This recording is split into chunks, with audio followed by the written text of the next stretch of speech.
السلام علیکم ګل الله زده کوونکو په همدې هیله تمه امید باندې چې تاسو به روغ او جوړ وئ د صحت په کلوي کې به پټ وئ زموږ درسونه به په خپلو کورونو کې د ژمن ټلویزیون څخه اورئ ګل الله زده کوونکو البته د اووم ټولګي زده کوونکو د نن ورځې درسي ساعت مو د نن ورځې موضوع مو بیا هم بیولوژي او موضوع مو حجروي نظریه او مایکروسکوپ ده په تیر درس کې د حجرې په کشف باندې غږېدلی وو د بیولوژي پر څانګو غږېدلی وو د بیولوژي په معنا غږېدلی وو او د بیولوژي په تعریف غږېدلی وو دا مو د تېرې ورځې موضوعات وو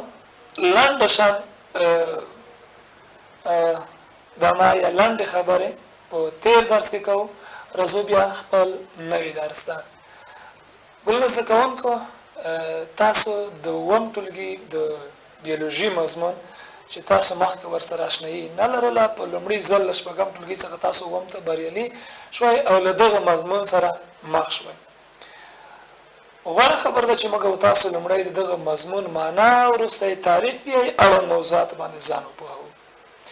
بیولوژي معنا مو کړې وه چې بایوس معنا ژوند او لوجي معنا بایوس ژوند او لوجي پوهه یعنې د ژوند پوهه دا د بیولوژي د مضمون معنا شوه تعریف له هغه بیولوژي هغه علم دی چې د ژوندیو موجوداتو څخه بحث کوي ډېرې څانګې لري چې د هره څانګه د ځانګړو ژوندیو موجوداتو مطالعه تر بحث لاندې نیسي د مثال په ډول ایکتولوژي کبان مطالعه کوي ایکتولوژي دا کبان مطالعه کوي په همدې ترتیب سره اورنتولوژي الوتونکي مطالعه کوي په دې اساس نور څنګه چې تیر ساعت کې مفصله خبرې وکړې وي خو د اوس لپاره راځو بل موضوع په تیر ساعت کې د حجرې کشف لنډې خبرې په هغه باندې هم کوو حجره ستاسو د سویې مطابق زو بلکې په کشف کې ډېرې خبرې کېدي ول هغه په تاسو په لوړو ټولګیو کې وایي د حجرې په کشف باندې خبرې کوو د لومړي ځل لپاره رابرټ هوک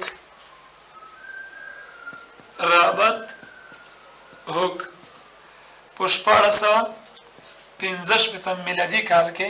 د کار په لرګي کې کشف کړه لرګي کې کشف کړه 1665 میلادي کال رابرټ هوک د کار په لرګي کې کشف کړه لومړي ځل لپاره وروسته شلایدن شوان همداشان ویرشو هغه عالمانو د جرمني هېواد چې دوی په دغه باره کې څېړنه تحقیق وکړ تر څو د معلومات نور هم قوي کړي تر څو دا واضح کړي چې ژوندي موجودات له حجراتو څخه جوړ دي یا منځته راغلي دي نن موضوع مو ده حجروي نظریه او مایکروسکوپ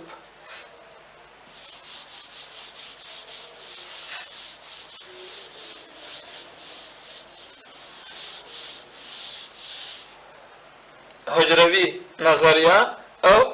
مایکروسکوپ د عالمانو هغه خبرې هغه معلومات د حجرې په برخه کې لرل هغه راټول کړل په دریو نقاطو کې خلاصه کړل چې دغه دریو نقطو ته حجروي نظریه وایي د عالمانو هغه خبرې هغه مطالعه هغه معلومات چې دوی په دغه برخه کې راټول کړل د حجرې د کټ د حجرې په باره کې د ټول سره راغونډ په دریو نقطو کې خلاصه کړه چې دغه دریو نقطو ته حجروي نظریه وایي حجروي نظریه د عالمانو هغه معلومات هغه مطالعات چې د حجرې په باره کې لرل هغه یې راټول په دریو نقطو کې خلاصه کړل دغه دریو نقاطو ته یعنې دغه دریو نقطو خلاصه یا دغه معلوماتو غونډول او خلاصه کول په دریو نقاطو کې حجروي نظریه بلل کېږي درې نکات کوم کوم دي حجروي نظریه اوله خبره.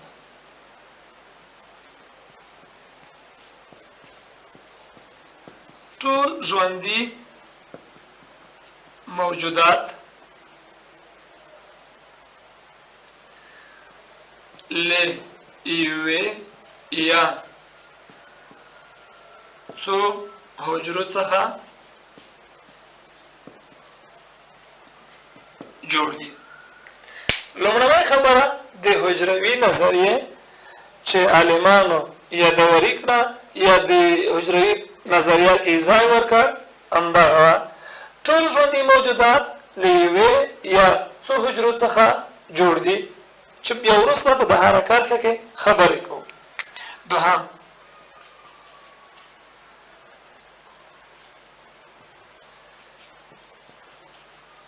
ټول حجرې له پخوانیو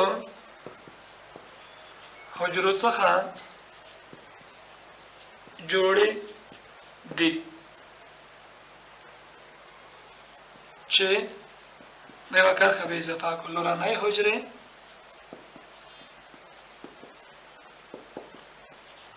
نومیږي. دوهم قدم کې ټولې حجرې له پخوانیو حجرو څخه جوړې دي چې لورنۍ حجرې نومیږي. جوړې یا منځته راغلي دي. د حجروي نظریې دوهمه کرښه دوهمه نقطه همدغه ده چې ټول حجرې له پخوانیو حجرو څخه منځته راغلي یا ټول حجرې له مورنیو حجرو څخه منځته راغلي. په دې اساس چې یوه حجره موجوده وه هماغه په دوه برخو تقسیم شوه. هغه دوه حجرې په څلور برخو څلور په اتو اتو په شپاړسو په دې ترتیب سره حجروي ویش سرته رسېږي یا حجره ویشل کېږي. دریمه نقطه یا د حجروي نظریې دریم بند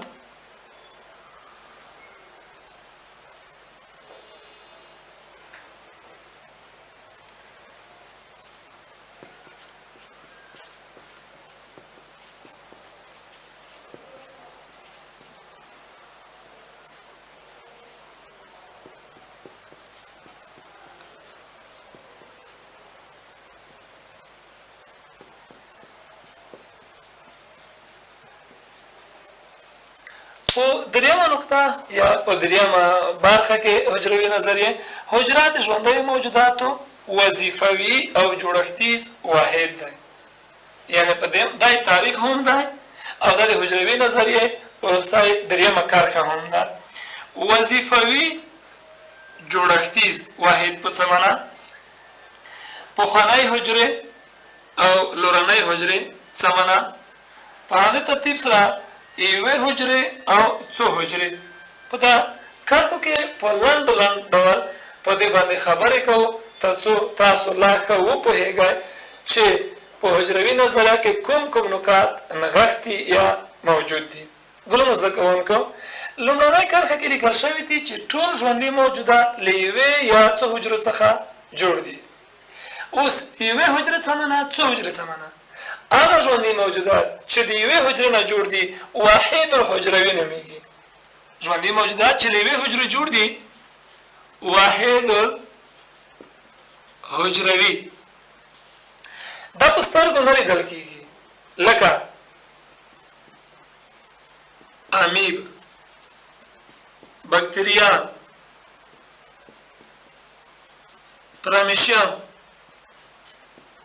جاردیا،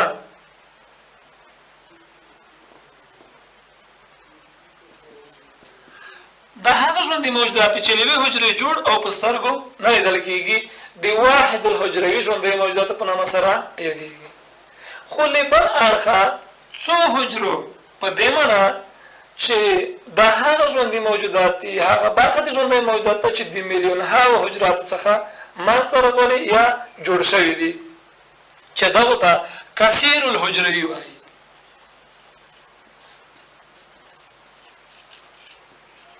کثیر الحجروي هغه ژوندي موجودات چې په سترګو لیدل کېږي موږ یې وینو دوی حرکات فعالیتونه موږ وینو لکه انسان لکه نور داسې ژوندي موجودات چې په عادي سترګو د لیدل وړ وي دا د بېشمېره یا د میلیونهاو حجراتو څخه منځته راغلي دي.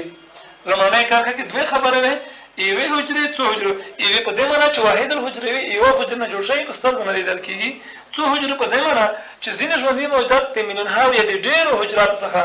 منځته راغلي چې هغه په سترګو باندې لیدل کېږي دوهم کلام کې پخوانی حجرو لورنۍ حجرې څه معنا دا په دې معنا چې حجره چې کله اعظمي حد ته ورسېږي وده یې تکمیل کړه پوره شوه هغه په دوه برخو ویشل کېږي که یوه دوه کېږي دوه څلور کېږي څلور اته اته شپاړس په ترتیب سره یعنی یوه حجره اعظمي حد ته رسېږي هماغه په دوه برخو باندې ویشل کېږي چې د پخوانیو حجرو څخه هغه حجرې چې منځته راځي د لورنیو په نامه سره یادېږي څو نورې لورنۍ حجرې له هغوی څخه تولید او منځته راځي نو یو وایي په دغه برخه کې چې حجره ویشل کېږي تر څو د ویش نه وروسته له هغوی څخه نورې حجرې چې لورنۍ حجرې بلل کېږي منځته راځي په دې ترتیب سره د حجراتو ډېرښت یا د حجراتو تکثر صورت نیسي بل حجره د ژوندیو موجوداتو وظیفوي او جوړښتیز واحد څه معنا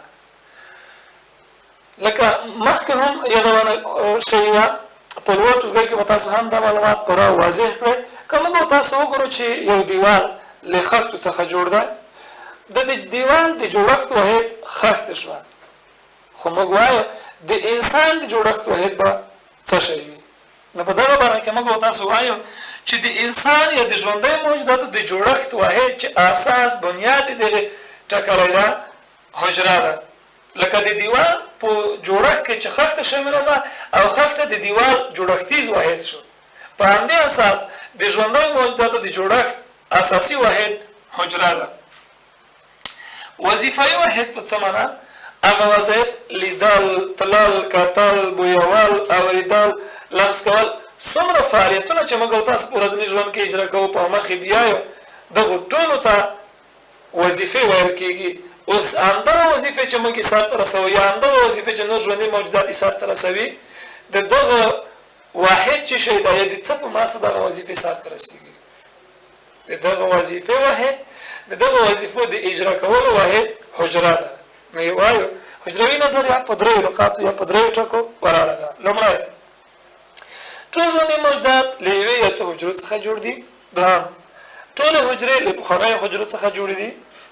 دریم حجره د ژوندیو موجوداتو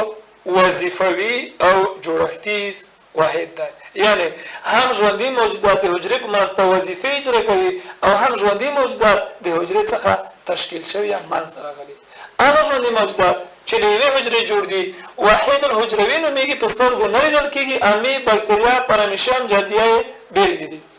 کثیر الحجروي هغه ژوندي موجودات دي چې له زیات شمېر حجرو څخه منځته راغلي او جوړ شوي دي ګرانو زده کوونکو د دې لپاره چې موږ او تاسو دا وپېژنو چې حجره موجوده ده ژوندي موجودات د حجراتو څخه جوړ دي حجره د لومړي ځل لپاره د کار په لرګي کشف شوه ضرور ده چې هغه اله موږ او تاسو وپېژنو چې په هغې باندې حجره کشف شوې ده ضرور ده چې هغه اله موږ او تاسو وپېژنو چې په هغه اله باندې حجره کشف شوې ده د حجرې د لاښې مطالعې په خاطر باندې موږ او تاسو مایکروسکوپ مطالعه کوو مایکرو کوچنی سکوپ لیدونکی د کوچنیو شیانو لیدونکی کوچني شیان کوم هغه شیان چې په سترګو نه لیدل کېږي هغه شیان چې د سترګو له نظره د دید یا د لیدلو وړ نه وي دغه دپاره موږ او تاسو له مایکروسکوپ څخه ګټه اخلو مایکرو کوچنی سکوپ لیدونکی وروسته مایکروسکوپ تعریف یې څه ډول دی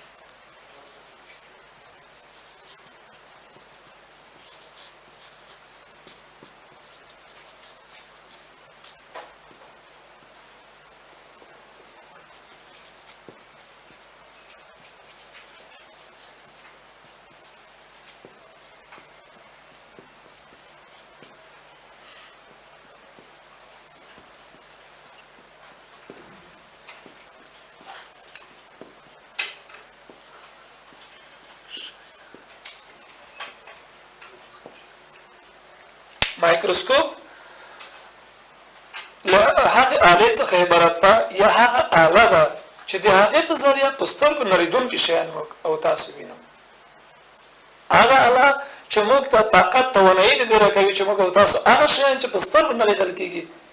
موږ تاسو ووینو وضاحت ورکو هغه الله به مایکروسکوپ نومیږي او دغه ژوندۍ موجودات کې به موږ ته مایکروسکوپ معلومات مایکروسکوپ لیدونکی هغه اله ده چې د هغې په ذریعه په سترګو نه لیدونکي شیان وینو دا د مایکروسکوپ تعریف دی. راځو د مایکروسکوپ ډولونو ته. مایکروسکوپ ډېر ډولونه لري خو ستاسو د اووم ټولګي په بیولوژي کې فقط دوه ډوله مایکروسکوپ چې یو ساده بل مرکب مایکروسکوپ دی تر بحث لاندې نیسو. د دې په خاطر تاسو ستړي نشئ، د دې په خاطر تاسو ته معلومات اضافه نشي، تاسو د دې په خاطر چې ګنګس نشئ، په واضح ډول ساده د کتاب د محتوا مطابق د عنوان مطابق ستاسو خپل موضوعات تشریح کوو. سکوپ مایکرو کوچنی سکوپ لیدونکی مایکروسکوپ هغه اله ده چې د هغې په ذریعه په سترګو نه لیدونکي شیان وینو. راځو د مایکروسکوپ ډولونو ته.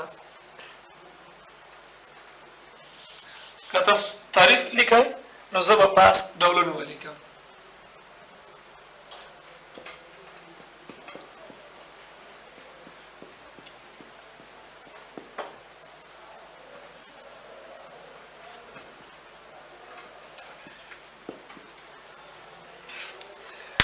مایکروسکوپ ډېر ډولونه لري خو دلته فقط دوه ډوله ستاسو لپاره واضح کوو، یو ساده بل مرکب. نن یې په نظري ډول وایو، په راتلونکي درس کې به انشاءالله په عملي ډول تاسو ته مایکروسکوپ تشریح، د مایکروسکوپ اجزاوې، د مایکروسکوپ وظیفه،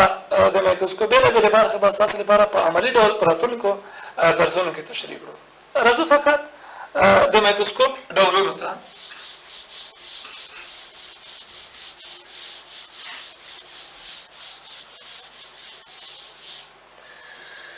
ساده مایکروسکوپ هغه مایکروسکوپ ته چې یوه عدسیه ولري، موږ او تاسې ورته ضربین وایو. ضربین وایو، سر جوړونکي ورڅخه استفاده کوي. سر جوړونکي ورڅخه استفاده کوي، موږ او تاسو ضربین ورته وایو. یوه عدسیه لري، یوه عدسیه لري، سر جوړونکي ورڅخه کار اخلي، موږ او تاسو په ساده ژبه کې ورته ضربین وایو. د لومړي ځل لپاره په 1590 کال کې دوه عالمان زکریا جانسن او جوهان دا دوه هغه څوک وو چې په 1590 کال کې ساده مایکروسکوپ منځته راوړ. مرکب له هغه مایکروسکوپ څخه عبارت ده چې دوه یا څو عدسیې ولري. هغه مایکروسکوپ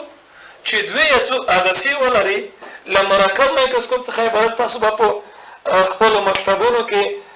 په کلینیکونو کې، په دواخانو یا په نورو ځایونو کې که تاسو لاړ وای هغه ځای کې به تاسو مایکروسکوپ لیدلی وي یا به مو سترګې پرې لګېدلې وي که استعمال کړي مو هم نه وي. دغه مایکروسکوپونه تاسو په لابراتوارونو کې وینئ، هغه مرکب مایکروسکوپونه دي. مایکروسکوپ ډېر ډولونه لري، فقط دوه ډوله دلته څېړنه نیسو. ساده هغه مایکروسکوپ ته چې موږ ورته ضربین ورته وایو، یوه عدسیه لري، سر جوړونکي ورڅخه کار اخلي. په 1590 کال کې زکریا جانسن او جوهان منځته راوړل. مرکب له هغه مایکروسکوپ څخه عبارت دی چې دوه یا څو عدسیې ولري، مرکب مایکروسکوپ بلل کېږي. هم له نور څخه کار کوي، هم له برق څخه کار کوي. ګرانو زده کوونکو، د نن ورځې درسي ساعت مو همدومره و. په راتلونکي درسي ساعت کې به تاسو ته زه دا وښیم چې ساده مایکروسکوپ کوم او څه ډول دی. همداشان په راتلونکي درسي ساعت کې به تاسو لپاره دا وښیم چې مرکب مایکروسکوپ کوم او اجزاوې کومې دي او د هر اجزا وظیفه یې کومه ده. دا په راتلونکي درس کې ستاسو لپاره په عملي ډول مایکروسکوپ تشریح کوم او نن ورځ مو په نظري ډول زموږ سره درس ولیده. هیله ده چې د نن ورځ له درس څخه به مو خوند اخیستی او یو څه به مو ترې زده کړي وي. ګونو زده کوونکو، تر بل درسي ساعت مو په پاکه لاس سپارم. ښې شپې او ورځې او ستاسو د روښانه آینده په هیله.